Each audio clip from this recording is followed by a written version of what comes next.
रविंद्र, मैं सबसे पहले आपका रुख करना चाहूंगा। जाहिर तौर पर जो संकेत प्रधानमंत्री की तरफ से कल दिए गए थे बजट को लेकर, नारी शक्ति, और देखिए शोभना जी बहुत उत्साहित हैं इस चीज को लेकर कि इस बार महिलाओं के लिए कुछ खास राहत की उम्मीद की जानी चाहिए। अगर जो सियासी नारे हैं वो कम से कम खातों के अंदर भी आए, कुछ नजर आए।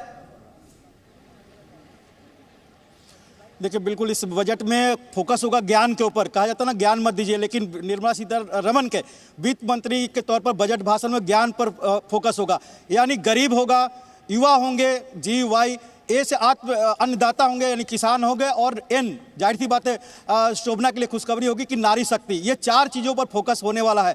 यानी प्रधानमंत्री जो बार बार कहते हैं कि ये 4 जातियां हैं जिस पर उनको गर्व होता है और उनके लिए सारी विकास योजनाओं का उन्होंने मुख मोड़ दिया है। तो ऐसे में ज्ञान पर फोकस होगा ये। और दूसरा, श्री राम पर भी फोकस होगा। कल जैसे प्रधानमंत्री नरेंद्र मोदी ने कहा सबको जय जय श्री राम, और आज वित्त मंत्री भी श्री राम का नाम लेगी, और श्री राम जुड़ेगा अयोध्या से यानी श्री राम सर्किट से। और इस पर कितना ज्यादा बेनिफिट लोगों को होगा, तीर्थयात्री को होगा, इसका कहीं ना कहीं संकेत जरूर होगा। एक बात और है प्रणय और शुभना, कि कोई अंतरिम बजट कोई संविधान में लिखा नहीं हुआ है। 112 जो आर्टिकल है उसके अनुसार वित्त मंत्री आय और व्यय का ब्यौरा राष्ट्रपति की अनुमति से पेश करेंगे, और 116 में है अनुदान। तो ऐसे में जब सरकार के पास बहुमत होती है और विश्वास मत होता है सदन का, और चुनाव की तारीखों की घोषणा नहीं हुई है, तो सरकार चाहेगी तो कई तरह की योजनाओं की घोषणा कर सकती है, जैसा कि 2004 में हुआ था, 9 में हुआ था, और 14 में भी, 19 में भी देखने को मिला था। तो संकेत मिलेगा कि कैसे अगले साल का बजट होगा जुलाई का, जैसा कि प्रधानमंत्री दावा करते अगली बार भी उनकी सरकार बनेगी, तो वो बजट कैसा होगा, लोक लुभावना होगा, या फिर कि अगले जैसा कि 7 ट्रिलियन की बात हो रही है। बिल्कुल रविंद्र, लोक लुभावना तो देखिए थोड़ा बहुत तो सरकार को करना ही पड़ेगा। चुनाव 2024 का सिर पर है, और ऐसे में आम नागरिक और उसके वोट की अहमियत सरकार बहुत अच्छी तरह समझती है। मोदी 2.0 का ये लास्ट बजट है अंतरिम बजट के रूप में, लेकिन कल जब संसद में प्रधानमंत्री नरेंद्र मोदी पहुंचे और उन्होंने राम राम के साथ शुरुआत की, तो रवि क्या माना जाए, आज का बजट भी राम ही राम?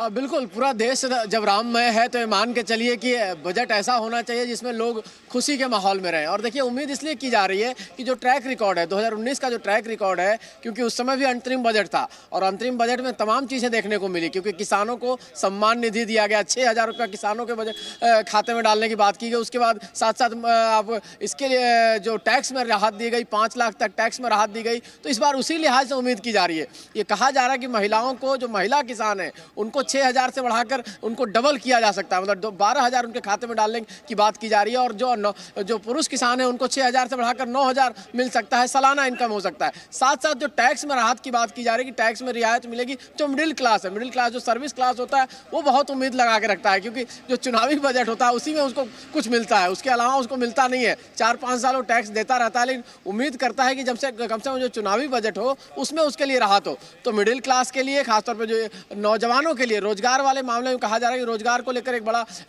चीज किया जा सकता है, अनाउंसमेंट किया जा सकता है कि इस बजट से उम्मीद होती है। देखिए, ये बात तय है, लोगों को पता है कि ये सरकार रिपीट करने जा रही है। ज्यादातर लोग ये मान के चल रहे हैं, सरकार भी ये मान के चल रही है, विपक्ष भी ये मान के चल रहा है, और जनता भी ये मान के चल रही है। तो ऐसी स्थिति में कोई लोक लुभावन बजट देने की जरूरत नहीं है, ऐसी चीज दी जाए जिससे लोग खुश रहें। जनता मान सकती है, आप और मैं एनालिसिस के बल पर, आकलन के बल पर ये कह सकते हैं कि चांसेस हैं मोदी सरकार के एक बार फिर से आने के, लेकिन विपक्ष ये बिल्कुल मान नहीं रहा है।